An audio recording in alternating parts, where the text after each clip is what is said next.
Bismillahirrahmanirrahim. Assalamualaikum warahmatullahi wabarakatuh. Syukur alhamdulillah dapat berjumpa lagi di channel ini.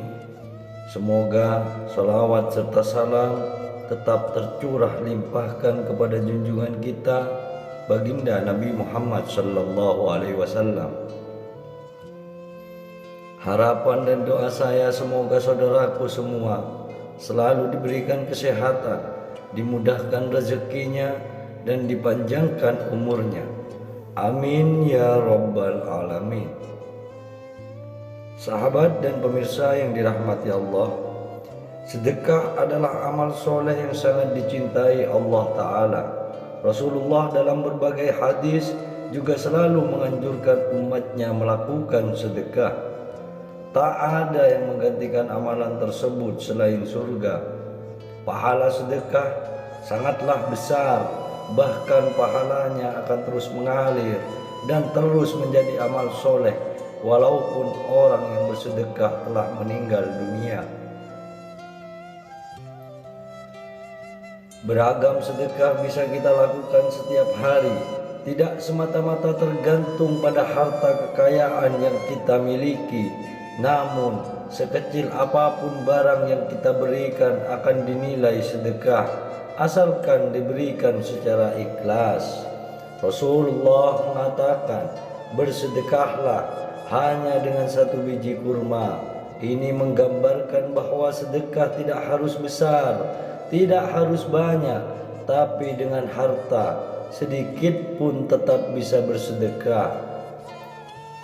Sedekah tidak hanya dengan harta benda, tapi setiap kebaikan adalah sedekah. Berzikir adalah sedekah, membantu orang lain juga sedekah, menyingkirkan duri atau batu di jalan pun termasuk sedekah.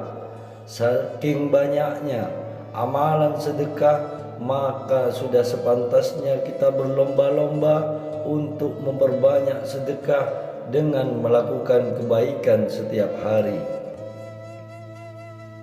Meskipun begitu, antara satu dengan yang lain berbeda keutamaan dan nilainya, tergantung niat, kondisi orang yang bersedekah, waktu sedekah, tujuan serta sasaran sedekah. Kami mencoba merangkum 10 sedekah utama yang sangat dicintai Allah Ta'ala dan Rasulullah. Yang pertama, sedekah sirriyah, yakni sedekah yang dilakukan secara sembunyi-sembunyi. Tak ada yang tahu kecuali Allah Ta'ala. Dan orang yang bersedekah, sedekah itu lebih mendekati ikhlas dan selamat dari sifat riya. Allah Subhanahu wa Ta'ala berfirman, jika kamu menampakkan sedekahmu, maka itu adalah baik sekali, dan jika kamu menyembunyikannya dan kamu berikan kepada orang-orang fakir, maka menyembunyikan itu lebih baik bagimu. Al-Quran Al-Baqarah 271. Sedekah para fakir miskin untuk menutupi aib saudara kita yang miskin tersebut, sehingga tidak tampak di kalangan manusia serta tidak diketahui kekurangan dirinya. Nabi Shallallahu Alaihi Wasallam memuji sedekah sirriyah sekaligus memuji pelakunya dan memberitahukan bahwa dia termasuk 7 golongan yang dinaungi Allah Subhanahu wa Ta'ala nanti pada hari kiamat. Dan yang kedua, sedekah jariyah, yakni sedekah yang pahalanya terus mengalir meskipun ia sudah meninggal. Rasulullah Shallallahu Alaihi Wasallam bersabda, apabila cucu Adam meninggal, maka terputuslah seluruh amalnya kecuali 3, sedekah jariyah, ilmu yang dimanfaatkan, atau anak soleh yang mendoakan orang tuanya. Hadis riwayat Muslim.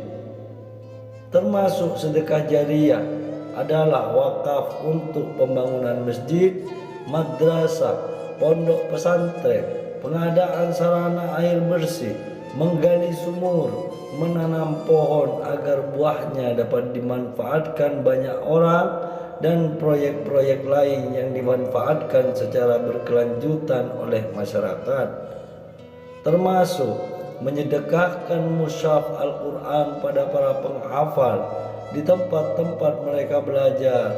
Pahalanya tak akan putus walaupun yang bersedekah telah meninggal dunia.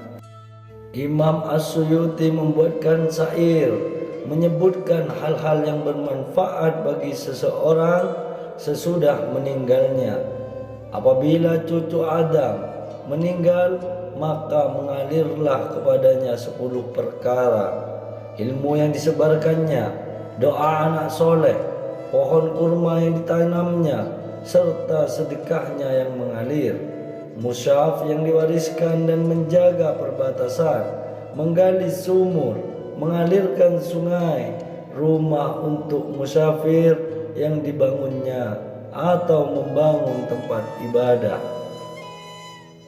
Dan yang ketiga, sedekah dalam kondisi sehat.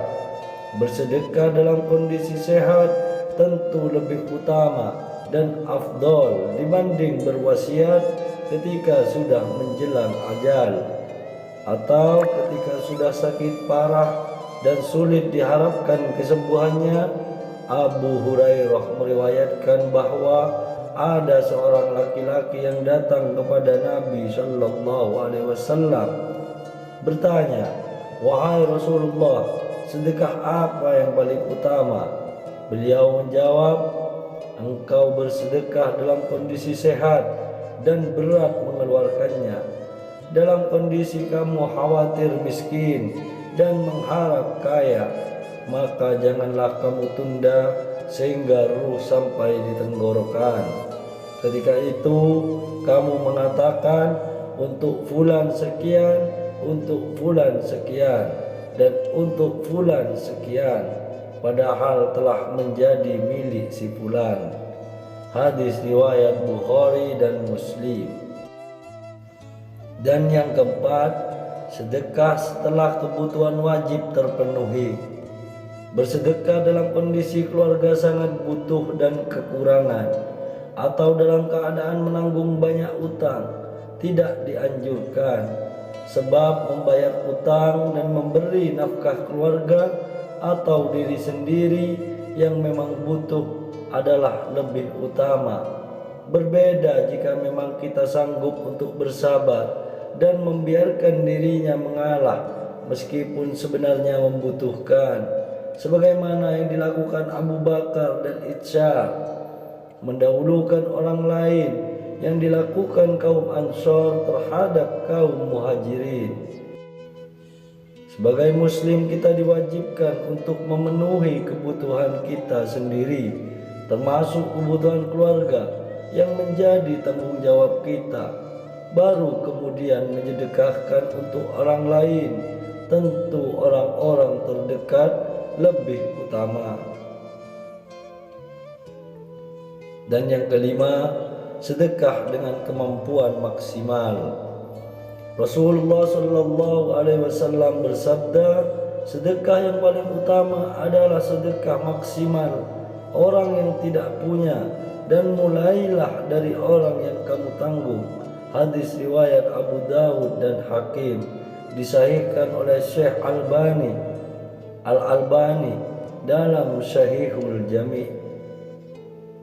Imam Al-Baghawi dalam Syahrus Sunnah berkata, hendaknya seorang memilih untuk bersedekah dengan kelebihan hartanya dan menyisakan secukupnya untuk dirinya, karena khawatir terhadap fitnah fakir, kemiskinan, sebab boleh jadi dia akan menyesal atas apa yang dia lakukan dengan berinfak seluruh atau melebihi separuh harta, sehingga merusak pahala sedekah dan kecukupan hendaknya selalu eksis dalam diri manusia. Rasulullah Shallallahu Alaihi Wasallam tidak mengingkari Abu Bakar yang keluar dengan seluruh hartanya, karena Nabi Shallallahu Alaihi Wasallam tahu persis kuatnya keyakinan Abu Bakar dan kebenaran tawakalnya, sehingga Nabi Shallallahu Alaihi Wasallam tidak khawatir fitnah itu menimpanya, sebagaimana beliau khawatir terhadap selain Abu Bakar. Dan yang keenam, sedekah dengan menafkahi anak istri. Rasulullah Shallallahu Alaihi Wasallam bersabda, ada dinar yang kamu infakkan di jalan Allah, dinar yang kamu infakkan untuk memerdekakan budak, dan dinar yang kamu sedekahkan kepada orang miskin. Namun dinar yang kamu keluarkan untuk keluargamu, anak istri, lebih besar pahalanya. Hadis riwayat Muslim. Dan yang ketujuh, sedekah kepada kerabat. Diceritakan bahwa Abu Talhah radhiyallahu an memiliki kebun kurma yang sangat indah dan sangat dia cintai. Namun Bayruha ketika turun ayat, kamu sekali-kali tidak sampai kepada kebajikan yang sempurna sebelum kamu menafkahkan sebagian harta yang kamu cintai. Al-Quran Ali Imran ayat 92. Maka Abu Talha mendatangi Rasulullah sallallahu alaihi wasallam dan mengatakan bahwa Bayruha diserahkan kepada beliau untuk dimanfaatkan sesuai kehendak beliau. Rasulullah sallallahu alaihi wasallam menyarankan agar ia membagikan Bayruha kepada kerabatnya. Maka Abu Talha melakukan apa yang disarankan Nabi Shallallahu Alaihi Wasallam dan membagikannya untuk kerabat dan keponakannya. Hadis riwayat Bukhari dan Muslim. Rasulullah Shallallahu Alaihi Wasallam juga bersabda, bersedekah kepada orang miskin adalah satu sedekah, dan kepada kerabat ada dua kebaikan, sedekah dan silaturahmi. Hadis riwayat Ahmad, Tirmizi, Nasai, Ibnu Majah dan Hakim Sahihul Jami. Dan yang kedelapan, sedekah kepada tetangga. Bersedekah kepada tetangga sangat dianjurkan dan memiliki keutamaan sedekah yang jangan sampai ditinggalkan. Apabila kita memiliki makanan, maka dianjurkan untuk membagikan pada tetangga. Rasulullah sallallahu alaihi wasallam bersabda, artinya, wahai Abu Dzar, jika kamu memasak sop, maka perbanyaklah kuahnya, lalu bagilah sebagiannya kepada tetanggamu. Hadis riwayat Muslim. Dan yang kesembilan, sedekah untuk jihad fi sabilillah. Dan yang ke-10, sedekah kepada kawannya yang berada di jalan Allah. Dalil kedua hal di atas, nomor 9 dan 10, adalah sabda Rasulullah sallallahu alaihi wasallam. Dinar yang paling utama adalah dinar yang dikeluarkan seseorang untuk menafkahi keluarganya. Dinar yang dikeluarkan untuk kendaraannya yang digunakan di jalan Allah, dan dinar yang dikeluarkan kepada kawannya di jalan Allah. Hadis riwayat Muslim. Barang siapa mempersiapkan, membekali orang yang berperang, maka sungguh ia telah berperang. Barang siapa yang menanggung keluarga orang yang berperang, maka sungguh ia telah berperang. Hadis riwayat Bukhari dan Muslim. Demikianlah yang dapat kami sampaikan. Semoga dapat bermanfaat. Assalamualaikum warahmatullahi wabarakatuh.